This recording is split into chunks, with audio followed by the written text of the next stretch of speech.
মন্ত্রী বেচারাম মান্নার সঙ্গে বৈঠকের পর ধর্মঘট প্রত্যাহার করে নিলেন আলু ব্যবসায়ীরা। এর আগে নবান্নে জেলা শাসকদের সঙ্গে বৈঠকে মুখ্য সচিব বিপি গোপালিকা প্রয়োজনে হিমঘর অভিযানের নির্দেশ দিয়েছিলেন। এরপর 3 দিন পর ধর্মঘটের ইতি টানলেন আলু ব্যবসায়ীরা। এরই মধ্যে হুগলির হরিপালে প্রগতিশীল আলু ব্যবসায়ী সমিতির প্রতিনিধিদের সঙ্গে বৈঠক করেন রাজ্যের কৃষি বিপণন মন্ত্রী বেচারাম মান্না। তারপরই ধর্মঘট তুলে নেওয়ার কথা জানিয়েছেন ব্যবসায়ীরা।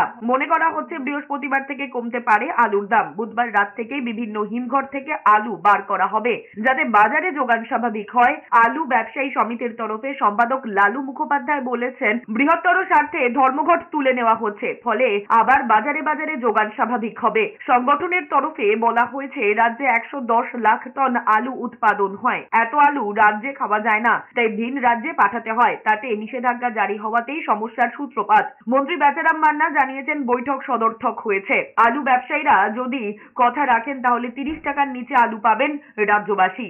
কৃত্রিম অভাব তৈরি হয়েছিল কর্মবিরতির জন্য, যার ফলে এই পরিস্থিতির সৃষ্টি হয়েছিল এবং এটা আমরা স্বাভাবিকভাবেই এটা দ্রুত আগামী আজ রাত থেকেই দেখবেন কমতে শুরু করবে।